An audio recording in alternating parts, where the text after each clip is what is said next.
am Manuela Bonamo from Columbia University, and I'm very happy to be here today with Maureen Aliru. Hi, Maureen. Thank you for taking the time to speak to us about your work. But first of all, please introduce yourself. Oh, absolutely. Thank you for having me. My name's Maureen Aliru. I am an MD PhD student working at MD Anderson Cancer Center in the lab of Sunil Krishnan. And what's your line of work? So Dr. Krishnan is actually a radiation oncologist at MD Anderson, and my project specifically is focusing on using gold nanoparticles as radiosensitizers in pancreatic cancer. Can you give us more specifics? So you said it's a mouse model, I guess, of pancreatic cancer? Yes. So for now, I'm working mostly in vitro, and I'm using xenograft models of the PANC1, pancreatic adenocarcinoma cell line. And as we move forward, we hope to use orthotopic models for my project, obviously. But as it's set up right now, part of my project will require using hyperthermia, using an ultrasound where it might be dangerous to the animals. So for now, we're using a xenograft model. Okay. And so the goal of your experiment or your project is to use these gold nanoparticles, and then you would irradiate them when they are in a specific location? Yes, so excellent question. So gold nanoparticles have been used and it's been published, and they're known radiosensitizers. So we know radiation targets, the target of radiation is to damage the DNA in the cell. So my project is focusing on targeting the gold nanoparticles specifically to the nucleus and seeing how that dose enhancement will help us make better decisions as far as radiation and dose, like that. So. I see. So as far as I understood, there are many features of nanoparticles that can make them better or worse candidate for, I don't know, reach a particular area of an organ, specifically, for example. So did you have, how your nanoparticles are characterized in terms of size, or did you have to do like a screening, or did you have to characterize the nanoparticles, or they are just commercially available? How does it work? I'm not an expert in the field. So there's many particles that are commercially available, but for my project, I am actually synthesizing my particles in the lab because I want to be able to conjugate the surface or put whatever I want on the surface. So whatever I'm using to target it to the nucleus, I want to be able to use what I want. And I characterize, every time I make nanoparticles, I have to characterize them. So for me specifically, I'm using 5 nanometer particles because in the literature, it showed that the nuclear pore is usually about 30 nanometers, is very small. And that's including the proteins that will transport whatever you need inside and out of the nucleus. So we decided to start with much smaller, so 5 nanometers, and then, as you know, when you add anything, any targeting molecule or an antibody to the surface, it becomes bigger. So I make the 5 nanometer particles, and then I put whatever I want on the surface using surface chemistry. Gold is very easy to conjugate, but at every step, we're characterizing the particles. So we get size using dynamic light scattering. We do zeta potentials to make sure the charge is correct and it can actually, exactly. And then so DLS, and then we also have the UV vis to make sure we have the size that we want. So larger particles usually have higher wavelength peaks, and the smaller ones are usually lower on the spectrum. So you were saying that you do conjugate the nanoparticles with an antigen or antibody of choice, and then you look for what's your target then? Yes, so I conjugated. So for me, I'm using a peptide, and then so I have my bare nanoparticle. I get the size and the charge and the absorbance, and then I conjugate it. Once I have my peptide on it, I will see how the size changes. Is it bigger? And now, is it positive? Is it more negative? Because the charge will affect how it will interact in the body. As soon as you put it in the bloodstream, it could be taken up if it's highly charged, and it won't make it to your target. So right now, I haven't done any animal models. What I actually presented here was I had in vitro studies where I treated my cells with the nanoparticles and did different types of imaging, as well as fractionation, where I separated the cytoplasm from the nucleus and determined how much gold if I had in it. Okay. Exactly. Then I quantified with... So what did you find? So I found that with my nuclear targeted particles, I had an increased amount in the nuclear fraction. Obviously, I had a control that was not targeted. So I had cells that I did not treat with particles, and then cells that I treated with a non-targeted, and then cells that I treated with my nuclear targeted. And then I took the cytoplasm and the nuclear fractions of each one of those, and then I ran ICP-MS, which is inductively coupled mass spectroscopy, to quantify the amount of gold in each of those fractions. And then with the nuclear targeted, I found that I had more gold in the nuclear fraction. So the results seem very promising. Yes, so I'm very excited. What's the next step then? So the next step, what I actually did after showing that was I did a clonogenic assay where we treat the cells with the nanoparticles, then expose them to radiation and see if there's any effect. So I did find an effect there that the nanoparticles do radiosensitize with radiation. They do radiosensitize the cells. And what was really actually very exciting for me is that the type of radiation we used was low energy.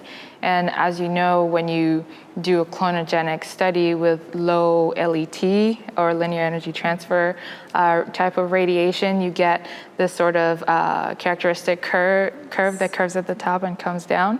And that's characteristic of the low LET energies. With the shoulder. With the shoulder, exactly. And then usually with higher LET, like protons, then you get more straight lines. So I used the low LET radiation, and what was really exciting for me, at least, is with the ones that I treated with the nuclear targeted particles, I actually got a straight line with no curve, no beta to it. So that's really exciting for me. It could mean two things, of course, that somehow the gold is affecting DNA repair. But the other option, which I'm hoping it is, that I have to now prove, is that my having the gold in the nucleus is actually causing more damage with the radiation. It's causing more damage to the DNA, to where the cells don't repair it as fast or enough, and you lose that shoulder that you usually get with the lower LET energies. And it's something that I guess you can test.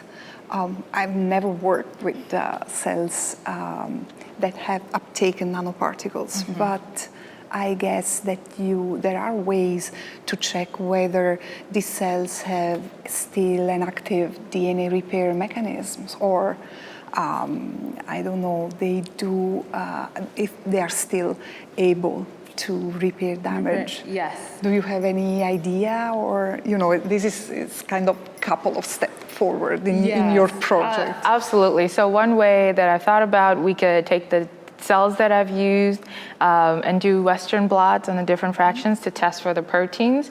But another way, which I think is actually more interesting, would be to get cells. I've already talked to a few people that are transfected with a knockdown of some of the gene repairs, like RAD51 or one of those, and then test it in both the cell line that has the knockdown and the cell line that does not, and then see what type of effect that we see there. And eventually you might play with different cell lines that differ for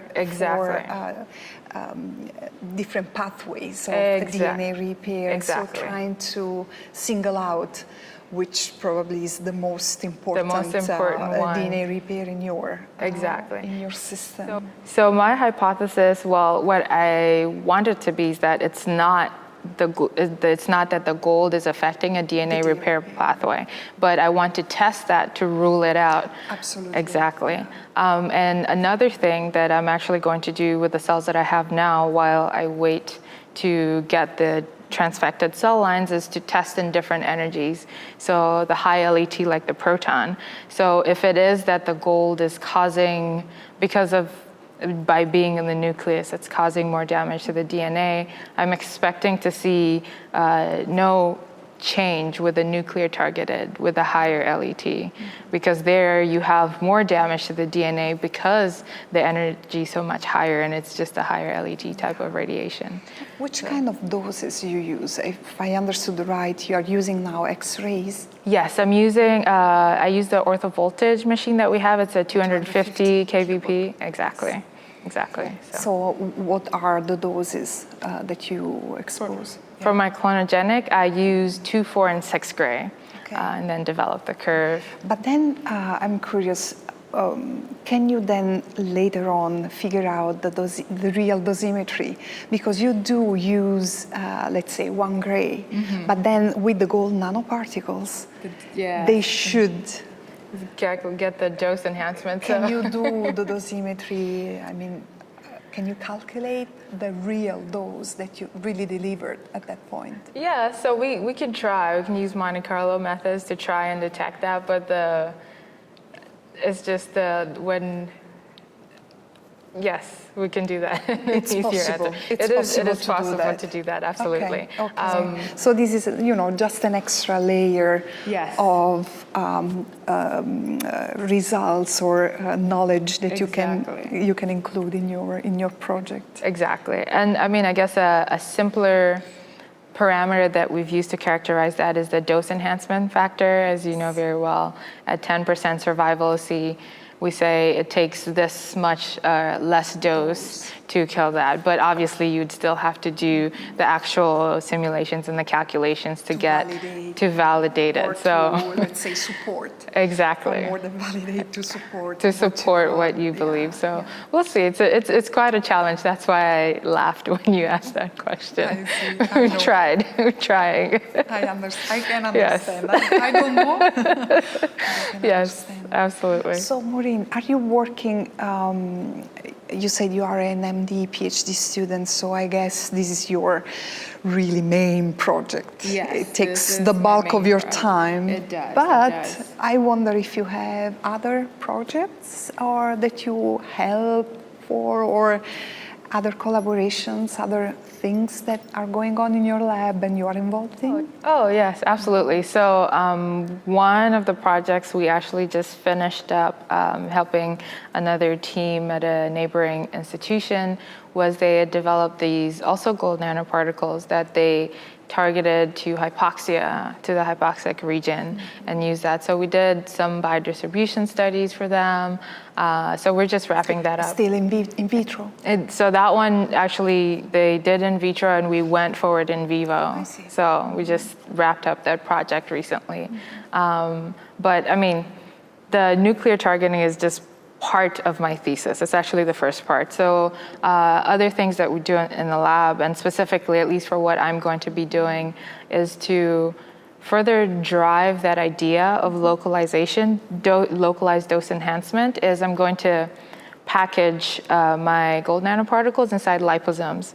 So another collaboration that we did with an investigator out in Florida, it was that he wanted to develop these liposomes to test the distribution of the gold. So that's going to be the second layer of my project, actually, where we will put them in these thermosensitive liposomes and then use hyperthermia to release to cause the liposomes to rupture and be released in the tumor environment.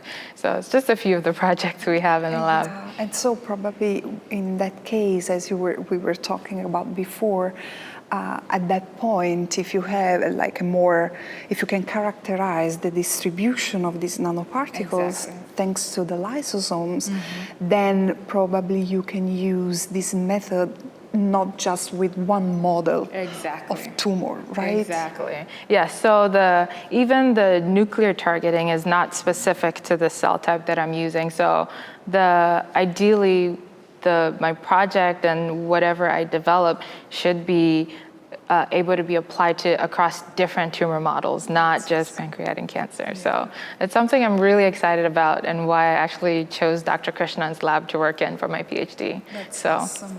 So thank you very much for telling us a lot about your work. Oh, and absolutely. I am looking forward to read all your publications.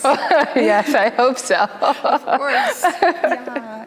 Good luck for your thesis. And again, thank you very much for taking the time. Oh, no problem. Thank you so much for having me. Thank you.